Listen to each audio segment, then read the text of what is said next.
êtes bien évidemment sur Gabon 24, bienvenue. Sachez que les Africaines sont championnes du monde de l'entrepreneuriat. D'après la dernière étude sur le sujet publiée par le cabinet Roland Berger pour Women in Africa, l'entrepreneuriat féminin engendrait environ 250 et 300 milliards de dollars américains, soit environ 12 à 14% du PIB du continent. Cependant, malgré ces beaux chiffres, sur le terrain, la situation est plus complexe. Selon le récent rapport de la Banque mondiale sur les bénéfices de la parité, on voit qu'en Afrique subsaharienne, par exemple, les femmes entrepreneurs continuent de réaliser des bénéfices inférieurs en moyenne de 34% à ceux des hommes. Alors, pourquoi et comment arranger les choses? C'est l'essentiel de la problématique que nous aborderons aujourd'hui avec notre invité. Mais avant cela, dites-nous, c'est quoi l'entrepreneuriat féminin?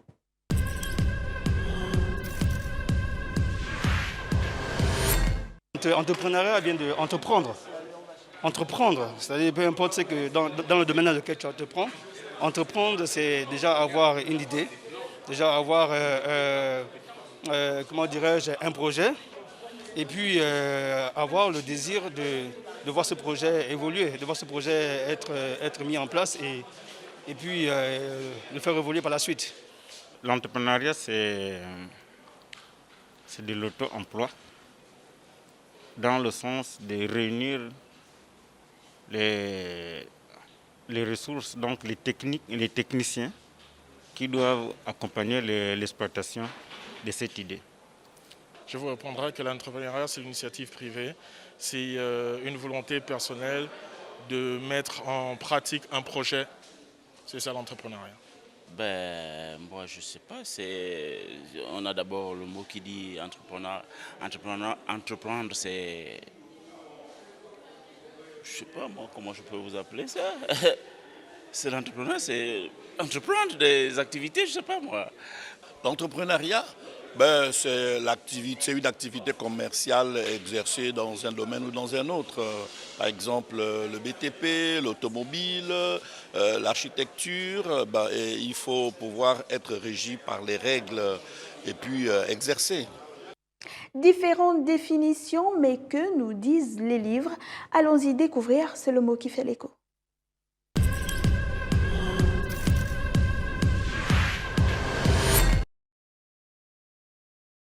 L'entrepreneuriat désigne l'action d'entreprendre, de mener à bien un projet. Le dictionnaire lui associe des synonymes comme commencer, tenter, s'engager à entreprendre, trois verbes d'action qui définissent parfaitement le sens véhiculé par ce terme. Effectivement, en tant qu'initiateur de projet, c'est grâce au plan d'action de l'entrepreneur que l'activité peut débuter et avancer. Il est également celui qui prend le plus de risques en démarrant une activité dont le seul garant est sa créativité. Entreprendre, c'est aussi s'engager, autant auprès des associés, les rassurer que le projet en cours est une bonne idée, qu'auprès des collaborateurs, les convaincre que la pérennité de l'entreprise leur procurera une stabilité à leur poste et leur assure une évolution de carrière. Au-delà de tout cela, l'entrepreneuriat se définit comme la faculté de créer de la valeur ajoutée à partir de ressources limitées, les exploiter afin de pouvoir répondre à une demande exprimée par les consommateurs. Le créateur représente l'entrepreneur, soit le porteur du projet. L'objet de l'entrepreneuriat correspond donc à votre projet qui peut être ouvrir un restaurant, ouvrir un commerce ou ouvrir une entreprise de livraison.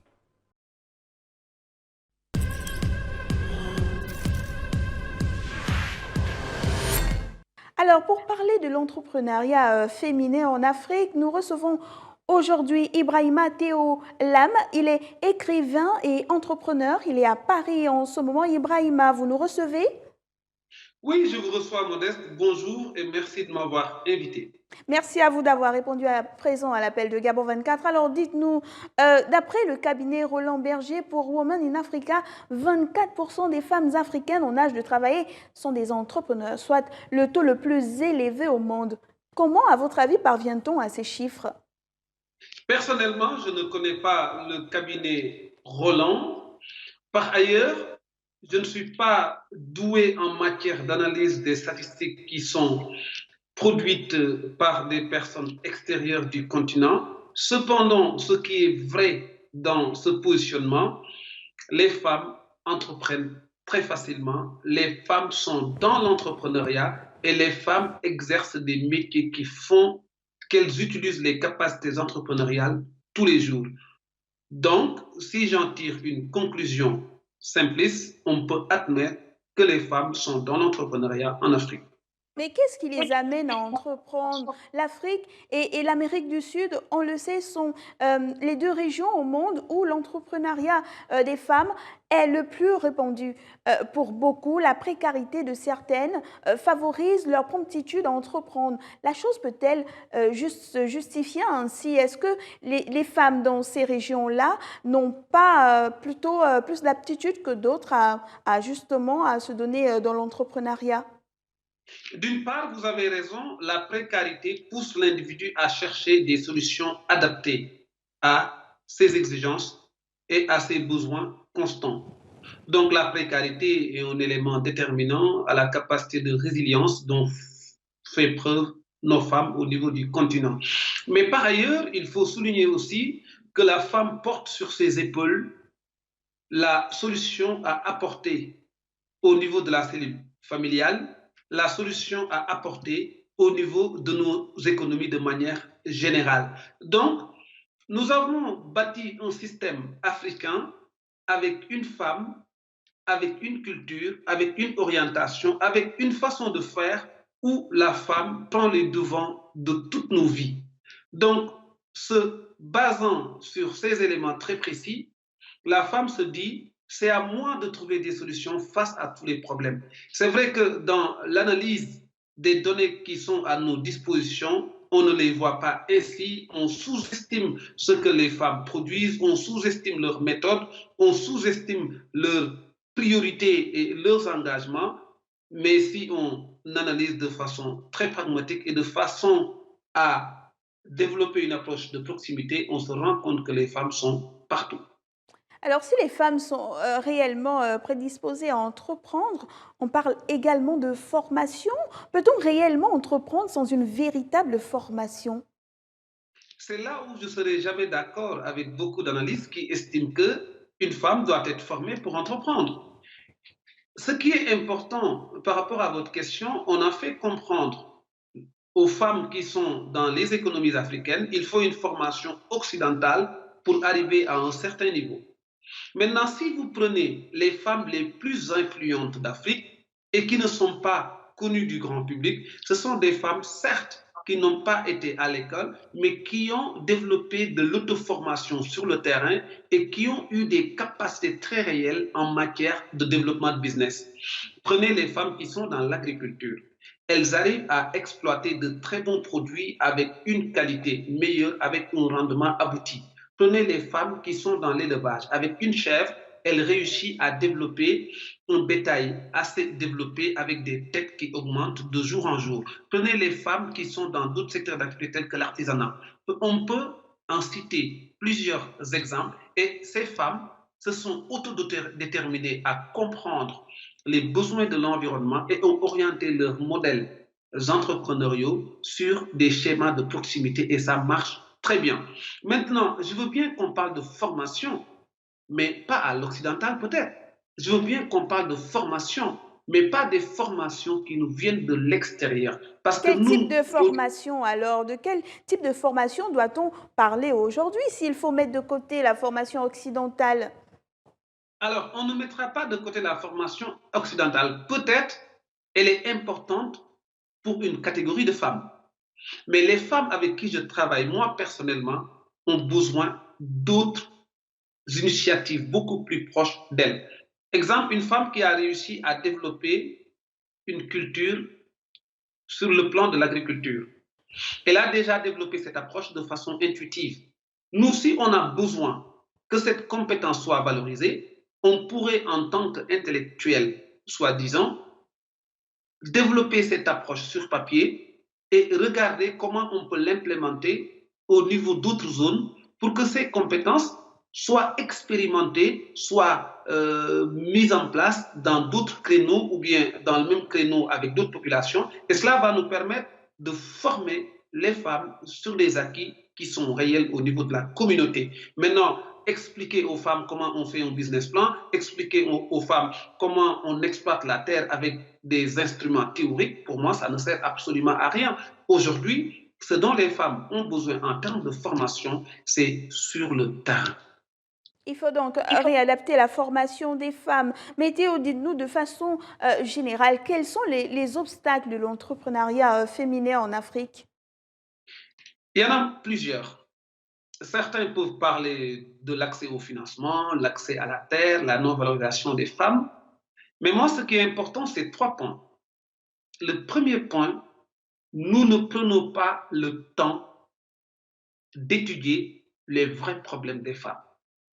Comme on n'a pas étudié les vrais problèmes des femmes au niveau de nos sociétés, on se permet juste d'identifier les axes d'amélioration pour leur donner plus de poids. Or, un problème pour lequel vous apportez des solutions à caractère global, et si ce problème est spécifique, vous risquez de passer à côté. Ça, c'est une première chose. Donc, en termes de réponse, si j'avais en tout cas une parole d'évangile, la première chose que je poserai sur la table, c'est d'identifier les vraies contraintes des femmes. Maintenant, en répondant à votre question, je suis obligé de dire, nous avons créé une société où la femme ne peut pas exceller parce que tout simplement, nous avons opté de vivre suivant une approche qui ne nous appartient pas. C'est-à-dire, nous voulons rester en Afrique, développer nos territoires et avoir des systèmes qui ne sont pas connectés à nos réalités. Donc, quelles que soient les actions que nous faisons à l'endroit des femmes, le système n'est pas adapté. Je vais donner un exemple très précis. Aujourd'hui, si on dit qu'il faut qu'on finance les femmes pour accélérer leur processus de développement, et que ces femmes que vous financez, leur mari ne leur apporte pas de soutien, il ne sert absolument à rien. Aujourd'hui, si vous financez des femmes et que vous n'avez pas mis en place une politique qui permet aux enfants de comprendre que leurs mamans sont des championnes, ça ne sert absolument à rien. D'abord, il faut régler le problème de système et instaurer des mécanismes qui permettent à tout un chacun de comprendre ce que les femmes sont en train de faire pour nous permettre de nous tirer d'affaire sur le plan économique. D'après selon chiffres officiels, 84% des femmes souhaitent entreprendre pour avoir un impact positif dans la société, alors que 70% des femmes entrepreneurs se sentent désavantagées par rapport à leurs homologues masculins. Comment se traduisent les inégalités de façon concrète sur le terrain? Comment on ressent ces inégalités, pardon? D'abord, par rapport à votre première analyse, c'est vrai. Les femmes s'engagent de façon très facile dans l'entrepreneuriat, de façon spontanée. Tout se passe très bien parce que leurs capacités qu'elles développent au niveau de la société correspondent aux capacités de chef d'entreprise. Maintenant, par rapport à votre deuxième analyse, il y a un désavantage entre hommes et femmes parce que nous avons structuré un modèle entrepreneurial suivant une approche masculine. Et qu'est-ce que ça nous rapporte concrètement? Prenons un exemple. Un homme d'affaires qui est dans l'industrie de la cimenterie, par exemple, il va investir moyennant un plateau technique assez sophistiqué qui coûte extrêmement cher. Les outils de travail sont achetés avec des partenaires qui sont à l'étranger. Le mode opératoire professionnel est importé. Le processus de diversification des activités même est importé. Finalement, l'homme d'affaires qui a investi a mobilisé beaucoup de milliards pour enrichir le pays X ou les individus du pays X. Il va gagner de l'argent lui-même en tant qu'entrepreneur. Il va payer des salaires, mais son économie interne ne sera pas développée à un niveau extrêmement puissant. Maintenant, si on prend l'exemple d'une femme qui peut prendre une feuille et la transformer en savon, la ressource sur laquelle la femme a travaillé existe sur place. La ressource est disponible et cette ressource, une fois travaillée en produit, peut promouvoir non seulement le savon, mais peut promouvoir aussi des activités qui peuvent apporter une valeur ajoutée sur le savon. Je donne un exemple très simple. Une femme qui a fait ce savon peut-être aura besoin de packaging. Une femme qui a fait ce savon aura besoin de services de communication. Une femme qui a fait ce savon aura besoin d'exceller. Donc, à travers une petite activité d'une femme, on peut développer plusieurs autres services à valeur ajoutée. Donc, c'est vrai de miser sur les hommes, mais il est important aussi d'évaluer ce que les femmes peuvent apporter si on misait sur un investissement productif à l'endroit de ces cibles. Peut-être cette petite parenthèse, quand on parle d'entrepreneuriat féminin, de quelle femme parle-t-on? Existe-t-il un prototype de la femme entrepreneur? Absolument pas. En tout cas, de mes expériences personnelles, dans mes relations avec certaines femmes pour qui j'ai beaucoup d'admiration par rapport à leur capacité de résilience, par rapport à leur qualité technique, je dirais qu'il n'y a pas de modèle type. Ce qui est important et qu'on retrouve en généralement chez toutes les femmes, c'est qu'elles développent des compétences que nous, chefs d'entreprise, nous développons tous les jours. La différence, c'est quoi? Une femme va organiser sa maison, sa communauté, son village à travers des aptitudes professionnelles non reconnues par les autorités scientifiques. Maintenant, l'homme utilise les mêmes compétences pour gérer son entreprise, sauf que ce que l'homme utilise dans la société est déjà encadré par les chercheurs, par les universitaires, par les experts. Et on dit que tout ce que fait l'homme correspond aux orientations professionnelles de l'entrepreneuriat. Tout ce que fait la femme, comme elle le fait dans une logique non encadrée scientifiquement, on dit que c'est juste des tâches ménagères. Et ce qui différencie les deux profils, c'est que l'homme le fait en créant une entreprise pour gagner de l'argent. La femme fait les mêmes choses pour juste prendre en charge les besoins de la communauté. Parlons de ces femmes qui entreprennent. On sait que l'Afrique est championne du monde en termes d'entrepreneuriat féminin, mais est-ce qu'il existe des disparités entre les pays? Est-ce qu'il y a des zones où réellement on sent l'impact de cet entrepreneuriat et puis d'autres où c'est moins évident?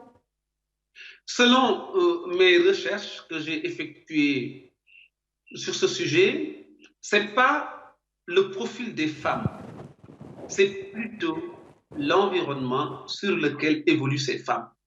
Par exemple, si vous comparez une femme tchadienne à une femme béninoise, c'est du point de vue culturel que la femme béninoise aura plus d'atouts en matière de promotion de l'entrepreneuriat.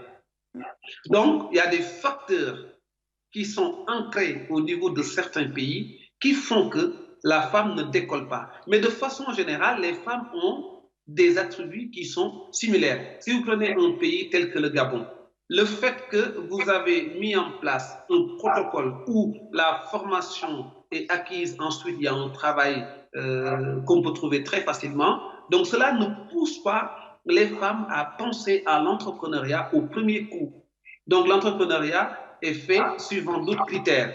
Et je ne compare pas forcément donc les femmes, c'est les environnements qui diffèrent, qui font que dans certaines zones, l'entrepreneuriat féminin ne prend pas un grand envol. Pour vous qui êtes entrepreneur et qui avez fait quand même le tour dans plusieurs pays africains, comment appréciez-vous les politiques des gouvernements dans la valorisation de l'entrepreneuriat féminin? Je peux me dire, j'apprécie que nos gouvernements se réunissent pour trouver des solutions.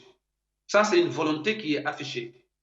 Mais dans cette volonté, que je peux apprécier, derrière les éléments qui sont mis en place pour apporter un contenu opérationnel, franchement, me font honte. Très franchement, je vais parler sincèrement, je ne suis pas d'avis. Parce que si vous prenez des solutions globales sur des sujets à caractère spécifique, vous risquez de ne pas apporter des remèdes aux problèmes que vous traitez. On ne peut pas aujourd'hui apporter des réponses institutionnelles à des problèmes de proximité. Donc, avant de répondre, évaluons. Avant de répondre, donnons la parole aux femmes. Avant de répondre, essayons de comprendre le pourquoi du comment. On ne peut pas s'enfermer dans des bureaux, dans des colloques, dans des réunions, dans des rencontres pour définir ce dont les femmes ont besoin pour exceller. Ce qui veut dire, à chaque fois qu'on développe des stratégies, des mécanismes d'intervention, en général, on n'a pas les réponses adaptées à la hauteur des ambitions fixées. Et pour ma part, si on prenait le temps de diagnostiquer, on pouvait trouver que les femmes ont besoin de quelques éléments tels que la reconnaissance de leurs travaux. Un deuxième élément qui est important que je peux partager avec vous aujourd'hui, il faut que la stratégie soit féminine. Par exemple, on pouvait prendre l'option d'afficher des portraits des femmes partout dans nos pays. Mais quel type de femme? Est-ce que c'est la femme universitaire? Est-ce que c'est la femme première avocate? Est-ce que c'est la femme présidente? Peut-être ces personnes ont un poids représentatif, mais n'ignorons jamais les femmes qui ne sont pas visibles auprès des médias, qui ne sont pas visibles auprès des réseaux sociaux et qui font des travaux extrêmement aboutis pour nous permettre de vivre. Je parle des femmes qui sont dans l'agriculture, qui sont dans l'élevage, qui sont dans l'artisanat, qui sont dans le petit commerce. Ce sont des femmes qui méritent d'être saluées. Donc, de manière générale, on est à côté de ce que l'environnement demande. Et nos États, j'aimerais bien qu'ils comprennent que les histoires des femmes, pour en trouver des solutions, laissons d'abord les femmes s'exprimer. C'est important. On vous sent réellement engagé. D'ailleurs, nous avons lu votre livre qui porte réellement sur l'entrepreneuriat des femmes de la femme africaine. Et dans ce livre, on a réellement l'impression que vous rendez hommage à la femme. On n'est pas trop dans les chiffres, on n'est pas trop dans les statistiques, mais réellement dans des témoignages et d'une certaine façon de mettre en avant cette femme africaine et vouloir qu'on la voit un peu plus. Ça me fait sourire et vous étayez un peu mon argumentaire de tout à l'heure. Ce livre, pour l'écrire, j'ai interviewé 28 femmes sur 17 pays. J'ai pris mon temps, j'ai voyagé, j'ai interviewé les cibles et les cibles m'ont donné leurs avis. Et j'ai pris des cibles diversifiées. Donc, j'ai des positions personnelles à travers cet ouvrage, mais j'ai 28 femmes qui se sont exprimées et j'ai consigné leurs mots dans le livre. En outre, ce qui est important, comme j'ai déjà effectué une dizaine d'années de travail sur ce sujet, je me suis permis d'apporter des expériences pratiques pour démontrer que si on ne prend pas le temps d'étudier ce dont les femmes ont besoin, on risque de continuer de vivre dans la précarité. La femme a tout, tout est là, mais personne ne s'en occupe. Au contraire, les actions que nous dirigeons en faveur des femmes sont des actions des fois qui réduisent leur potentialité. Les institutions bancaires jouent un rôle assez important dans l'accompagnement de ces femmes qui souhaitent créer leurs entreprises, alors notamment dans l'octroi des microcrédits. Est-ce que vous pensez que c'est suffisant? Moi, en général, je n'aborde pas les questions de financement des femmes. Ça aussi, c'est un peu difficile pour moi que les gens m'expliquent que les femmes doivent compter sur le financement pour exceller en priorité. Or, la priorité n'est pas réglée sur des questions qui sont fondamentales. Exemple, les meilleures femmes que j'ai connues qui ont réussi en Afrique, ce sont des femmes qui ont démarré sur des activités très modestes, avec des épargnes très petites, et ont réussi petit à petit à s'en sortir. Aujourd'hui, c'est vrai, tout levier qui vient de l'extérieur peut apporter un vrai confort, mais quand on parle de financement, ce n'est pas un outil qui est obligatoire dans le développement d'un processus entrepreneurial. Parce que si on compte sur la banque, elle est privée. Elle peut ne pas accorder un prêt. Elle peut ne pas garantir les conditions d'accès. Maintenant, si je peux l'interpréter dans le cadre de votre émission, moi, j'aimerais faire appel plutôt aux institutions publiques. Aux institutions à qui nous avons donné nos voix, notre argent, à qui nous avons confié nos développements. Ces institutions doivent élaborer des politiques pour que les femmes puissent accéder au confort de vie uniquement. Maintenant, là où c'est intéressant aussi, et j'aimerais partager avec vos auditrices et vos auditeurs, vous savez, lorsque vous étudiez les questions de l'autonomisation des femmes, vous allez vous rendre compte que plusieurs instruments en matière de politique d'intervention qui sont utilisés ont déjà existé chez nous. C'est que la seule chose que je peux déplorer aujourd'hui, nous n'avons pas pris le temps de les modéliser. Avant de nous séparer, voilà la question de l'internaute, celle de Junior Premier depuis le Gabon. Il souhaite savoir quels sont les domaines qui peuvent réellement être des jokers pour les femmes qui souhaitent entreprendre. Alors, si Junior est un jeune, je voudrais lui donner un exemple très pratique. J'ai vu des femmes qui, à travers des ressources locales, produisent. Et si on fait une comparaison avec ce que les hommes produisent ou ce que les Occidentaux produisent, ils ont besoin d'appareils sophistiqués ou de plateaux techniques extrêmement pointus. Donc, si Junior est un jeune, je lui dirais de détecter des petites opportunités que les femmes exploitent pour développer son propre itinéraire de recherche de travail. Exemple, inspiré sur cet exemple dont je partageais tout à l'heure, une femme qui fabrique du savon à travers une plante, elle a réussi à faire quelque chose. Peut-être elle a besoin d'un packaging. Acheter une machine qui fait du packaging me permet, moi, en tant que jeune, de créer mon propre emploi, de vendre des services à la dame pour promouvoir un produit à haute valeur ajoutée, et ça me permet aussi de vendre le même service à d'autres femmes. Et en plus du packaging, on peut trouver d'autres services à valeur ajoutée qui permettent à des femmes d'avoir plus de valeur dans ce qu'elles font et qui permettent aussi à des jeunes de trouver des créneaux et des opportunités d'affaires. J'ai pris cet exemple de Junior parce que j'ai juste estimé que c'est un jeune. Je ne suis pas le prophète, mais j'ai juste imaginé. Maintenant, s'il ne s'agit pas de jeunes, qu'il m'excuse d'avoir donné cet exemple très précis à l'endroit de cette cible. Le développement des entreprises est un moteur essentiel de la croissance économique et de la création de l'emploi. Sans l'entrepreneuriat, il y aurait peu d'innovation, peu de croissance de la productivité et peu de nouveaux emplois.